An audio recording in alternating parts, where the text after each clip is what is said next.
तुकाराम महाराज आपल्याला उपदेश करतात. उपदेश कोण करतं आणि कोणाला करतं? ज्याच्या अंतकरणात समाजाबद्दल तळमळ आहे, दया आहे, मया आहे, येतो हिताचा कळवळा, पडती हाती म्हणून काळा, पुढतही जण न देखवे. महाराज म्हणून महाराज म्हणतात, अरे पवित्र असा नरदे केवळ परमार्थ करण्यासाठी मिळालेला आणि लोक त्याचा दुरुपयोग करू लागले. जन तरी देखे गुंतले प्रपंचे, स्मरण ते त्याचे नाही. अरे हा नरदे कशासाठी मिळाला, आपण करायलोत का याचा विचार करा. महाराज म्हणते, तारे गिळिले हो संसारे, राखा काहीतरी खरे, तिला करुणा करे मनुष्य दे सतसंग. आता उघडे डोळे जरी तू अद्यापीन कळे, मातीच्या खोळी दगडाला पोटाचे. ऐका, इथून पाठीमागे काही कोणाच्या चुका झाल्या तर हो द्या. महाराज म्हणतात, मागे गेले पाहू नका, पुढे जामीन आहे. ज्ञानेश्वर महाराज सुद्धा सांगतात, मागील केले त्या अवघेची वावो, बाप रुक्मा देव. इथून पाठीमागं काही झालं होतं, पण इथून पुढं तरी बुद्धीचा पालक करा रे, बुद्धीचा पालक करा रे, बुद्धीचा पालक करा रे, बुद्धीचा पालक करा रे,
पहिल्या चरणात महाराज सांगतात, इथून पाठीमागं काही चुका झाल्या असतील हो द्या, पण इथून पुढे तरी बुद्धीचा पालट धरा रे काही. पालट या शब्दाचा अर्थ बदल करा. तसा समाजामध्ये बराच बदल आढळून आलाय, पण पाहिजे तो बदल नाही. काही लोक देशाचा बदल करतात, आपला देश सोडून दुसऱ्या देशात जातात पैसे कमवायला. काही लोक वेशाचा बदल करतात. देशाचा आणि वेशाचा बदल इतका झालाय. आमच्या मराठवाड्यात एका शेरला माझं कीर्तन होतं. कीर्तन रंगात आलं, एक मुलगा रोड लागला. त्या घेणाऱ्या माणसाला सांगतो, तुमच्या पाया पडतो, मुलगा रोड तू बघा ना, तुम्ही ऐकत नाही, दुसऱ्या बघा त्या मुलाला. त्या घेणाऱ्याने सांगितलं, इंग्लिश महाराज मुलगा नाही मुलगी आहे. कारण पॅन्ट पुशेवढं घातली होती, केस कापली होती. वेशाचा बदल सांगायला पोराचा ड्रेस होता. म्हणून असू द्या मुलगी का असत नाही, तिची आईकडे द्या की नेऊन. आता घेणाऱ्याने सांगितलं, मीच आई आहे, कारण तिने पॅन्ट पुशेवढं घातलं. मला तशी लाज वाटली, काही घेणं नाही देणं नाही. अहो सगळा बदलच नव्हतो, पाहिजे तो बदल. एक माणूस कपडाला हात लावून म्हटलं होता, नाराज आहे. आमचे मते महाराज तिथून झाले. म्हणजे खरे तुझ्या चेहऱ्यावर नाराज वाटते काय? काय ना म्हणले, महाराज माझ्या मित्राला मी 2 लाख रुपये उसने दिलेत. म्हणले कशाला? म्हणले चेहऱ्यावर प्लास्टिक सर्जरी करायला. म्हणजे मग काय झालं आता? ओळखवाय नाही म्हणले, कटलं तोंड बसवले की तोंडच बदलून टाकलं. जेवढून गेला तरी कुणाला पैसे मागवा, सगळ्या बदल नको. अरे महाराज म्हणते पाहिजे तो बदल नाही ना, बदल करायचा ना. बुद्धीचा पालट धरा रे काही. बुद्धी 3 प्रकारची, सत्वगुणी, रजोगुणी आणि तमोगुणी. लक्ष देऊ नका. तमोगुणी बुद्धीच्या माणसाला पाप पुण्य कळत नाही. रजोगुणी बुद्धीच्या माणसाला कळतं पण वळत नाही. आणि सत्वगुणी बुद्धीच्या माणसाचं कामच ते, बुद्धीचे वैभव अन्य नाही तुझे, एका केशव राजे. पण अशा बुद्धीचे माणसं समाजात कमी आहेत. हरी बुद्धी जपितो नर. म्हणून ज्ञानेश्वर महाराजांना सुद्धा म्हणावं लागलं, अनेका सारे का बहुवसो, जैसा न जोडे परिसो, कामृताचा लेसो दैव गुणे, तैशी दुर्लभते सतबुद्धी. अशा बुद्धीचे माणसं कमी आहेत. तसे जर बुद्धीचे प्रकार सांगायला गेलो ना, लय बुद्धीचे माणसं, चर्म बुद्धी, पूर्ण बुद्धी, तैल बुद्धी, दगड बुद्धी, देह बुद्धी, विषय बुद्धी, द्वैत बुद्धी, इतके बुद्धीचे माणसं ते सांगत माझ्या बुद्धीला ताण देत नाही. बुद्धीचे काय माणसं चर्म बुद्धीचे. चर्म बुद्धीमध्ये चमड्यासारखे. चमड्यामध्ये आरी टोचली छिद्र पडत. आरी काढली का लगेच मिटतं. तसे काही काही कीर्तना बसले का तेवढं पुरतं छिद्र पडतं. अरे ही महाराज लोक हे आमचे मदन महाराज, रवींद्र महाराज, ही महाराज लोक बाळासाहेब महाराज जे सांगतात ना, आता चांगलं वागायचं, पाप करायचं नाही, समजायचं पुढे छिद्र यायला कीर्तनात आहे तोपर्यंत. आणि कीर्तन संपलं घराकडे जाताना दुसरा म्हणतो, अरे इंगळे महाराजांनी किती पटवून तुला दृष्टांत सिद्धांत सांगतच असते, चलतच असतं, धंदाच आहे त्यांचा. म्हणजे झालं बघा जशाला तसं. म्हणजे चमड्याच्या बुद्धीचे माणसं, काय काय पूर्णच बुद्धीचे माणसं आहेत. लाकडाला जर तुम्ही असं गिरमीटनं छिद्र पाडलं का, पडलं तेवढंच राहतं, ते कशानं खोल बी होत नाही आणि बुजतही नाही. तसेच 40 वर्ष झालं मी कीर्तन करतोय, असे बरेच काही माणसं आहेत ते कीर्तनानंही सुधारले नाही, तमाशानं बिघडले नाही. काही माणसं तेल बुद्धीचे आहेत, पाण्यावर तेलाचा थेंब पडला, पडतो थोडं आणि काय चुकलं म्हणतात का,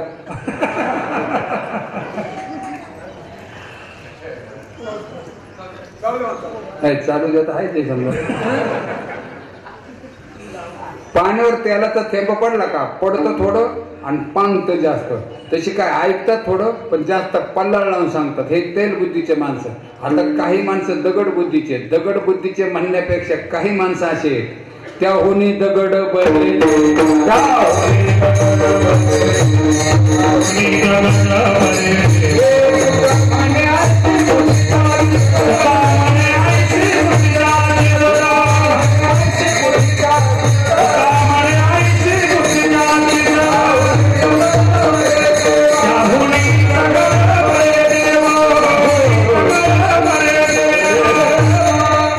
प्रमाण गणेश विनोद सांगाल आणि काही विनोद मार्मिक असतात, लक्ष देऊन ऐकत जा. मी तुम्हाला प्रमाणाचा अर्थ सांगतो. तुकाराम महाराज म्हणजे काही माणसं असे जडबुद्धीचे की त्यांच्यापेक्षा दगड बरे, दगड बुद्धीचे नाही, त्याहुनी दगड कुणाहुनी.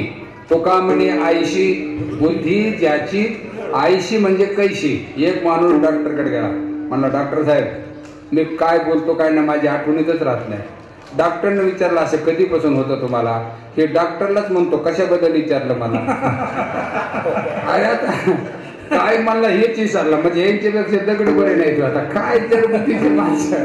अहो असे जे गिराईक डॉक्टरकडे गेलं, मला डॉक्टर साहेब, ते डॉक्टर म्हणले का ते म्हणलं साहेब मला कोणी काहीही सांगितलं मी पटकन विसरतो, काय करायला पाहिजे. डॉक्टर म्हणला आधी बिल द्या मग सांगतो, कारण पुन्हा विसरलं तर काय करू, आता काय विसरतो म्हणल्यावर आता काय. अहो एक माणूस असा होता त्याच्या कामच आठवणीत राहत नव्हतं. एक संध्याकाळी काम त्याला वेळेवर करायचं पण आठवण राहत नव्हतं. त्यानं काय केलं, असं अंगठीसारखा दोरा गुंडाळा पोटाला खून म्हणून. मग दिवसभर काम केलं, घरी आलं, संध्याकाळी जेवण केलं आणि दोऱ्याकडे बघितलं. लक्ष देऊन ऐका, काम आठवणीत राहावा म्हणून दोरा बांधला होता खून म्हणून. पण ते कोणत्या कामासाठी बांधला हे ध्यानात आहे, कोणत्या कामासाठी बांधला होता म्हणला. मग रात्रीचे 10 वाजले, 12 वाजले, 2 वाजले, पहाटे 4 वाजेपर्यंत जागाच होता त्या दोऱ्याकडे बघत. आणि पहाटे त्याच्या लक्षात आलं हे ह्याच्यासाठी बांधलं होतं, आज लवकर झोपायचं होतं आणि पाठपत्र जागा राहिला. तर काय असं माणसं. अहो किती विनोद तुम्ही नेहमी ऐकतात कीर्तनात, ते पुस्तकं वाचा. अहो काय काय माणसं असे जडबुद्धीचे, किती सोपं सांग. एक बाई दवाखान्यात 110 किलो वजन होते. तुम्ही ते डॉक्टर साहेब वजन लयच वाढले मग काहीतरी सांगा बरं. डॉक्टर म्हणले बसा देतो औषध. डॉक्टरना सहज विचारलं बाई तुमचा आहार किती आहे, एका टायमाला किती जेवता. काय नाही म्हणजे साहेब 20 चपात्या खाते, 10 प्लेट भात खाते आणि 6 प्लेट भाजी खाते. डॉक्टर म्हणजे का औषध सांगतो तुम्हाला. म्हणजे सांगा की त्याच्यासाठीच आले. म्हणजे काय करा मावशी, 20 चपात्या खाण्यापेक्षा 10 खा, 10 प्लेट भात खाण्यापेक्षा 5 खा आणि 6 प्लेट भाजी खाण्यापेक्षा 3च खा. आता हे तुमच्यासाठी औषधच आहे. ती म्हणते हे जेवण केल्यावर घेऊ का जेवायच्या आधी. डॉक्टर म्हणजे पाया पडू का, एवढी सांगून जर कळत नाही म्हणलं काय बोला आपल्या. अहो किती जडबुद्धीचे माणसाला सांगतात. रेल्वे लाईन तुमच्या जवळचे हायवे रोड आहे, एका माणसाला मग ते माणूस वरच्या सीटावर जागा मिळते. रेल्वेत वर जागा असते ना, वरच्या सीटावर जागा मिळाली, प्रवास चालू झाला. नेमकं प्रवासात त्याची तब्येत बिघडली म्हणजे त्याला संडास लागली. मग खाली उतरायचं चढायचं, पाय थकून गेले, संडासला माणूस बुडून जातो.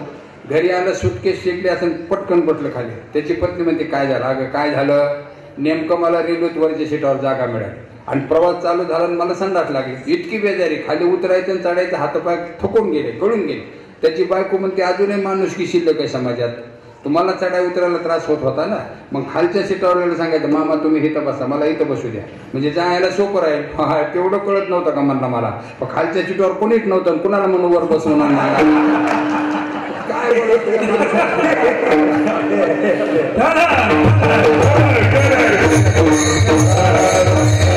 काय बोलात त्या माणसाला मला सांगा तुम्ही. अहो येतात आले काय काय निर्बुद्ध माणसं, बुद्धिहीन, जड बुद्धीचे नाही, बुद्धिहीन. वैशाखाचा महिना होता आणि मरणाची दोघां साऱ्यामध्ये गर्दी होती स्टँडवर. एक ड्रायव्हरच्या केबिन मधून घुटलं, बॅटरीचं फकर जाणतो, शरीराने जाड होतं, निर्बुद्ध नाही, बुद्धी आपलं बुद्धिहीनच होतं, जड बुद्धीचं नाही, निर्बुद्ध. आणि ड्रायव्हरच्या खोतीचं शेजारी बसला, 50-60 किलोमीटर गाडी गेली. ड्रायव्हरनं गाडी उभं केली आणि गेला नाश्ता पाणी करायला. 15-20 मिनिट लागले त्याला. पण ती बॅटरीच्या खोक्याच्या आणि ड्रायव्हरच्या सीटच्या मध्ये गेअर बॉक्स असतो एसटी मध्ये. ते ड्रायव्हर चढलं सीटवर पडलं, त्याला ते गेअर बॉक्सच दिसाना. ते लागले इकडे तिकडे बघायला. ते बॅटरीच्या खोक्यावरला म्हणलं साहेब काय बघता तुम्ही, ते हिथलं दांडकं बघता का दांडकं. अहो सकाळपासून तुम्हाला बघत होतो मी, तुम्ही त्याला सारखं माग मोरी करीत होते, तुम्हाला काय ते उपटलंच नाही राव म्हणा. आणि ते नाश्ता करून व्यवस्थित ते फेकून दिलं म्हणतात. ते काय दांडकं फेकून द्यायचं, काय बोला त्या माणसाला. बुद्धीच्या माणसाने दुसरी गोष्ट सांगतो, एक लक्षात ठेवा. काय काय माणसं इतकी हुशार आहेत, इतके हुशार आहेत. कीर्तनकाराने असं कधी समजायचं नाही, ऐकणारे लोक लय वेडे आहेत. सांगणाऱ्यापेक्षा काय काय माणसं इतके हुशार आहेत, पण कीर्तनात आम्हाला काही म्हणत नाहीत, ही आमची इज्जत आहे, लक्षात ठेवा. लय हुशार माणसं आहेत ना. सामान्य माणसं चांगल्या माणसाला ऐकत नाही. तुम्हाला काय किती उदाहरण सांग. एका शेतामध्ये काम होतं, क्लास 1 ऑफिसर, 5-6 इंजिनियर होते. आणि काम काय होतं लक्ष देऊ नका. 2 इंची लोखंडाची नळी 100 फूट लांब होती पण वाकडी तिकडी, सापाच्या आकारात, सरळ नव्हती. आणि जुन्या काळातली गोष्ट, काम असं होतं, रेळाचा द्वारा अलीकडून घालायचा आणि पलीकडे काढायचा. बरं बांबू पिऊला बांधून टाकला होता वाकडे तिकडे.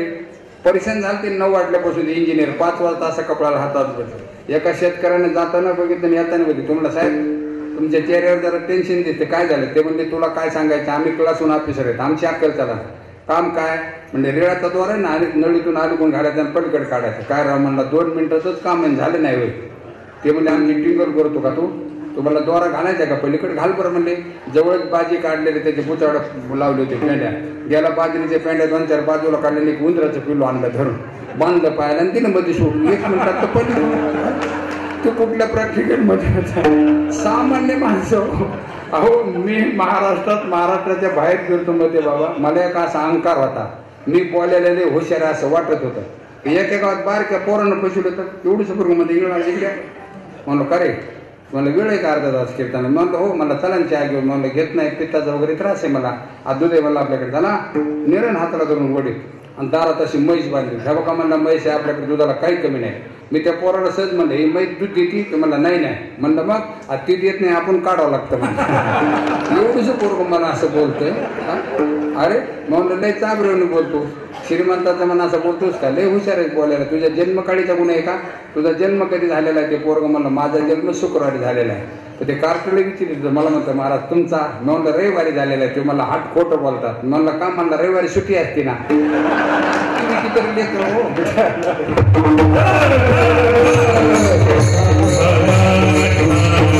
सामान्य माणसं महाराज म्हणते तेव्हा बदल करायच्या नंतर बुद्धीचा पालट. आता बदल करा. तुम्हाला सांगू का, लक्ष देऊ नका माझ्याकडं. सध्या ही अतिवृष्टी अनावृष्टी, हे कमी जास्त पाऊस पडायला ना साने महाराज, आपल्याच पापाचे फळ भोगतो.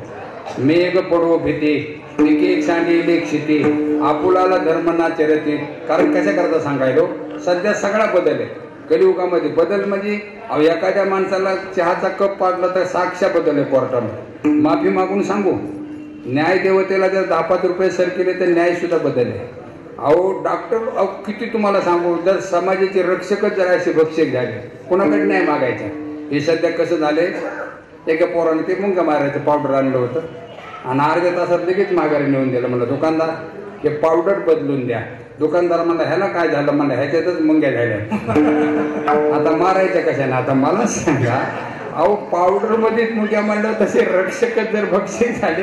अहो सगळा बदल आहे. एक लक्षात ठेवा, पाया पडून हात जोडून सांगतो, गोष्टी माझ्या हसण्यावर होणार.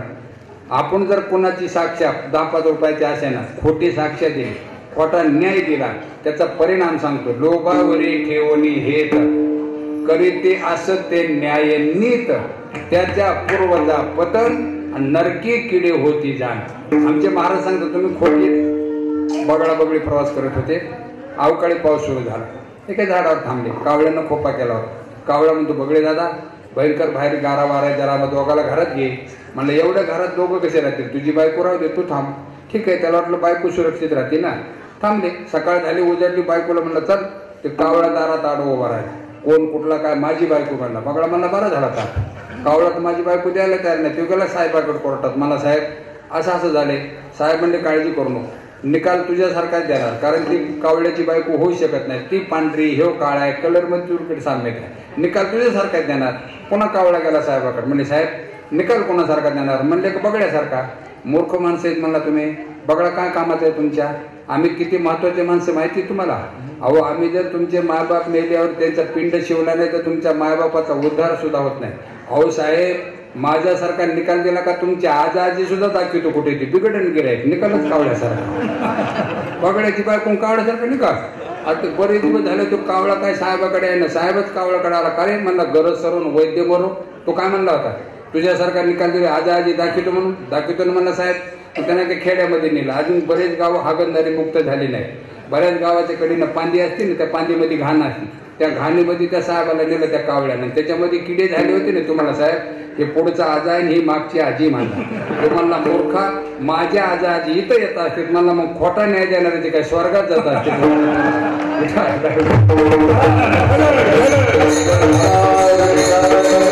पूर्वजा पतन आणि नरकी किडे होती म्हणून हा बदल मान्य नाही. महाराज मध्ये बदल करायचा आहे ना. बुद्धीचा पालट धरा रे काही. आता बदल करा आग्रह का करतात कारण तसंच आहे. मागुता हा ना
पुन्हा मिळेल सांगता येत नाही. आता मागुता येईल फेरा हेतून घड्या नगरा म्हणे दुख्या बंधू भावधारा ओळखे नाही तरी झाला गुरागा मागुता हाची जन्म पावशी भोगिली सुख दुःख जाणशी हेतून घडे रे सायाशी कार्यांद होशी जाणून बहुता दिसा फेरा नालाया बहुत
जन्मांती जन्मला शिनरा देव तो सोयरा करियाता बापा स्वहिताचा.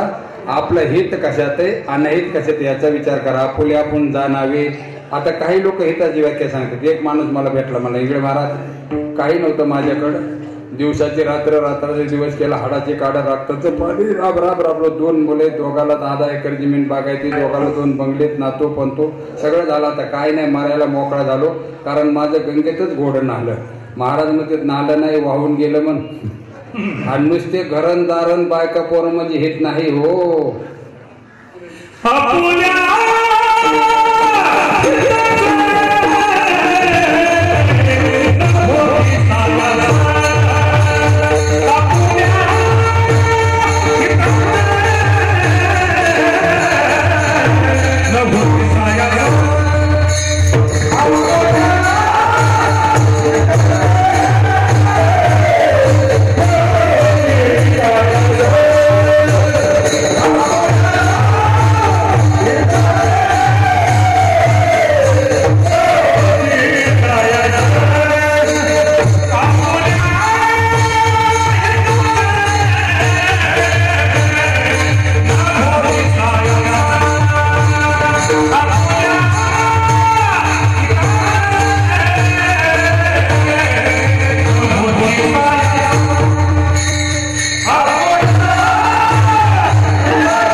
दुसऱ्या चरणात महाराज सांगतात, घरदार बायका पोरं म्हणजे एवढं हित नाही. आपल्या हिताचे न होती गृहदारास घरदार हे आपल्या हितासाठी पुढं काय उपयोग नाही याचा विचार करा. कारण हे घरदार बायका पोर हे सगळे इथं राहणार आहे. मग तेथे न चले काही सत्ता संपदा राहील ठाईचे ठाई पुढे संचित जाईल ग्वाही तुका म्हणे तई यम आज्ञा. हे सगळे आपल्या उपयोगाला. तुम्हाला आता विनोद सांगतो म्हणजे लक्ष येते. एक माणूस आजारी पण त्याचे 2-3 मित्र भेटायला. एक मित्र म्हणला काळजी करायची नाही, वाटेल तेवढे प्रयत्न करेल, नाही जमले तर तो बाहेर देशात जाऊन डॉक्टर औषध आणून वाचवण्याचा प्रयत्न करेल. मग दुसऱ्या मित्राला विचारलं तू काय करणार. तुम्हाला